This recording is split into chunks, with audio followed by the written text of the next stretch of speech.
카타르 월드컵을 마치고 대한민국 축구 국가대표팀 감독에서 물러나 조국 포르투갈로 돌아간 파울루 벤투 감독. 많은 이들이 12년 만에 16강 진출을 이룬 그가 떠나는 것을 아쉬워했는데요. 벤투 감독 또한 포르투갈로 돌아가서도 한국에 대해 잊을 수 없는지 현지 방송에서 한국에 대한 이야기를 많이 했지요. 그러면서 자신이 한국에서 본 이해할 수 없는 광경들에 대해서 이야기에 충격을 줬습니다. 도대체 한국에서 뭘 봤길래 그랬던 걸까요? 이번 월드컵을 마지막으로 우리 대표팀과의 계약이 끝난 벤투 감독은 13일 포르투갈로 돌아가기 위해 출국했는데요. 그는 떠나면서 지난 4년 동안 성원해주신 대한민국 국민 여러분께 감사의 말씀을 드린다며 대한민국을 행복하고 자랑스럽게 만든 이 환상적인 여정에 함께하신 모든 분들께 축하의 말씀을 드린다고 전했습니다. 그러면서 이제 한국 축구의 무궁한 발전을 기원하며 미래를 바라보며 떠나야 할 때다라며 작별 인사를 남겼는데요.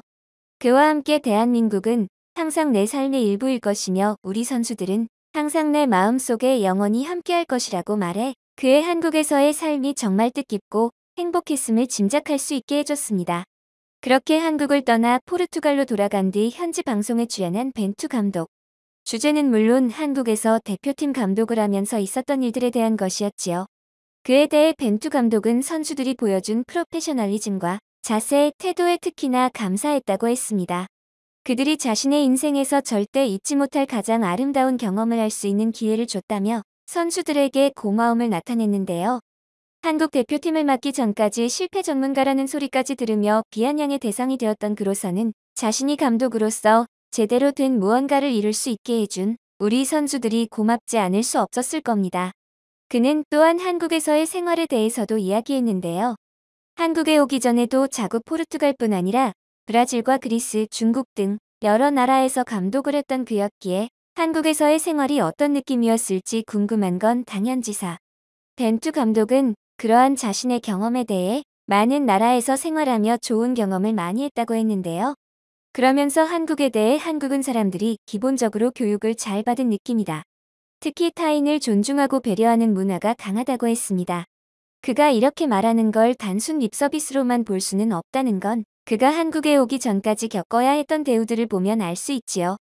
벤투 감독이 한국 대표팀 감독을 맡기 전까지 감독했던 다른 팀들에서의 경력을 보면 모두 감독으로서 계약 기간이 다하기 전에 쫓겨났음을 알 수 있습니다. 감독이 성적 부진으로 인해 계약 기간 중 잘리는 사례 자체는 종목을 불문하고 스포츠계에서 어렵지 않게 볼 수 있지만 벤투 감독의 경우를 보면 좀 너무하다는 생각이 드는데요.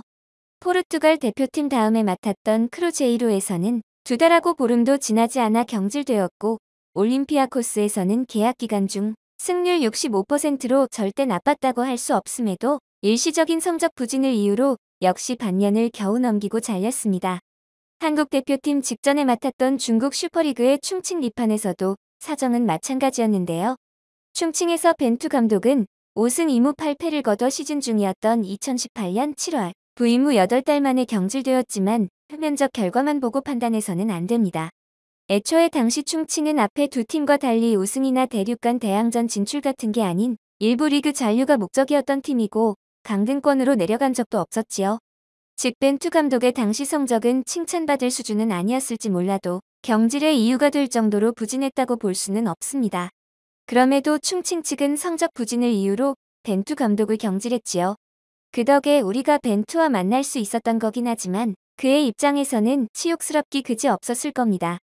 그렇게 여기저기서 찬밥 신세만 당했던 벤투 감독으로서는 계약 기간 동안 그를 감독으로서 존중해주고 여론의 비난이 있을 때에도 그가 감독으로서의 임무를 차질 없이 수행할 수 있도록 해준 한국이 인상에 남았겠지요.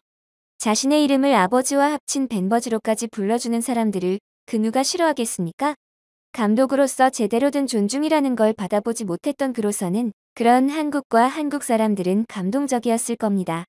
또한 그는 한국에 살면서 여러모로 편안했다는 것 또한 전했는데요. 그 예시 중 하나로 백화점에서 식사를 하고 있는 자신의 뒷모습을 찍은 사진을 보여줬습니다. 이 사진을 보고 방송 진행자는 파파라치가 찍은 거냐고 물었는데요. 이에 벤투 감독은 파파라치가 찍은 게 아닌 지나가던 사람이 뒤에서 자신을 알아보고 찍은 것일 뿐이라며 파파라치라면 이렇게 자세히 보지 않으면 누구인지 알아보기 힘들게 찍지 않을 거라고 답했습니다. 그러면서 자신은 한국에 살면서 정식 언론 기자 외 파파라치를 만나본 적이 없다고 했는데요. 이에 진행자는 당신같이 이름 있는 사람이 파파라치를 만나지 않는 게 말이 되냐며 놀라움을 나타냈습니다. 진행자가 이렇게 반응할 만한 것이 구미권에서는 유명 연예인이나 스포츠 선수, 정치인, 기타 사회적으로 저명한 인사들을 쫓아다니는 파파라치들을 흔하게 볼 수 있어서지요. 우리가 해외 연예 뉴스 등에서 자주 볼 수 있는 누구누구의 사생활 포착 같은 사진이나 기사들 상당수가 이 파파라치들에게서 나온다고 보시면 됩니다. 굳이 말씀 안 드려도 아시다시피 이러한 파파라치들의 행태는 심각한 사생활 침해를 일으키는데요.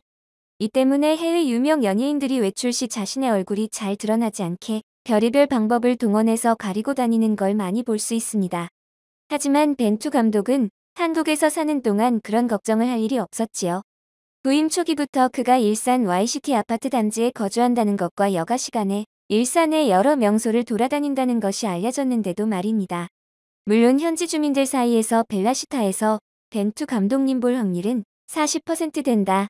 일산에만 20년 넘게 산 나보다 3년 산 벤투 감독이 일산을 더 잘 즐기는 것 같다 등 그에 대한 목격담이나 앞에서 말한 사진 같은 것들이 오르내리곤 했지요. 그렇지만 이는 어디까지나 시민 개인이 어쩌다 벤투 감독을 본 것에 불과하지 파파라치처럼 그를 집요하게 쫓아다니는 사람은 없었습니다. 그래서인지 벤투 감독도 안심하고 자신에게 사인이나 사진 촬영을 원하는 사람이 있으면 기꺼이 응해줬지요. 미국이나 유럽에서는 자신의 안전을 우려해서 팬들과의 직접적인 접촉은 가능한 지향하는 사례가 여러 있다는 걸 생각하면 그가 한국에 대해 얼마나 안전하고 편안하게 생각했는지 알 수 있는 부분입니다. 그가 한국인들은 교육을 잘 받은 것 같다고 말한 것도 이런 것 때문이지요. 벤투 감독은 자신의 아내 테레사가 한국에서 사는 동안 찍었던 사진들도 보여줬습니다. 일산 호수공원 등 벤투 감독 부부가 살았던 일산과 그 주변의 명소들은 물론 부산이나 제주도 등 다른 지역에 갔을 때 찍은 사진들도 많은데요. 진행자는 사진 중 벤투 감독과 함께 찍은 것이 있는 걸 보고는 아내랑 데이트할 때 찍은 거냐고 물었습니다. 벤투 감독은 테레사랑 데이트하거나 같이 돌아다닐 때 찍은 것들도 있지만 대표팀 일정 때문에 함께하지 못했던 때도 많다며 혼자 다녔을 때 찍은 것들이 많을 거라고 답했지요. 이에 진행자는 혹시 아내가 혼자 다니다 무슨 일 나지 않을까 걱정하지 않았냐고 다시 질문했습니다. 이 질문에 그는 처음에는 낯선 나라에서 괜찮을까 생각도 했지만 기우였으며 한국을 떠날 때까지 불미스러운 일은 없었다고 말했는데요. 그래서 자기 딸들도 한국에 들어와서 함께 서울에 있는 놀이동산에 놀러가기도 했다고 답했습니다. 벤투 감독의 대답에 진행자는 한국이 치안이 좋다고 듣긴 했지만 그 정도일까 반신반의했는데 그게 진짜란 걸 말씀을 들어보니 알 것 같다고 했지요.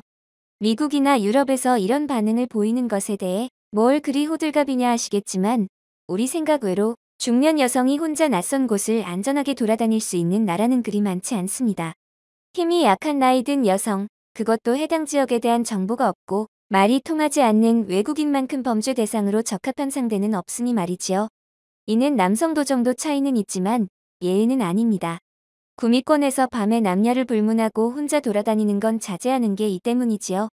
반면 우리나라에서 밤에 길거리를 혼자 돌아다니는 것만으로 큰일을 당할 거라고 상상하시기 쉽지 않을 겁니다. 설사 그런 일이 난다고 해도 골목이나 지하 상가 등에도 안심벨이 설치돼 있는 등 만일의 경우를 대비한 준비가 되어 있지요. 그런 환경을 몸소 체험해 봤으니 벤투 감독이 낯선 땅임에도 아내도 데려와 같이 살고 딸들도 아무 걱정 없이 놀러오라고 할 수 있었던 겁니다. 이러한 한국에서의 안전하고 편안한 삶을 누린 건 벤투 감독 부부만이 아닌데요. 벤투 감독과 함께 한국에 온 포르투갈인 코치진들도 일산에서 함께 살았으니 말입니다. 그들도 한국에서 벤투 감독과 동고동락하며 많은 시간을 보냈고 한국에 정도 붙였지요. 그래서였을까요? 대표팀 골키퍼 코치이자 비디오 전력 분석관인 비토르 실베스트르는 그가 떠나기 전날 이웃집에 사는 아이와 함께 사진을 찍었습니다. 4년이 넘는 시간 동안 함께 해온 이웃에게 가기 전 마지막 선물을 준 셈인데요.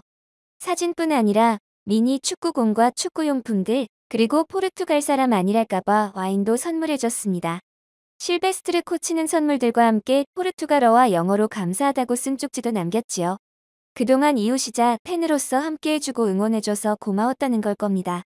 그렇게 우리나라에서 많은 추억을 만들고 우리에게도 12년 만에 16강이라는 값진 추억을 안겨주고 떠난 벤투 감독과 그의 사단들.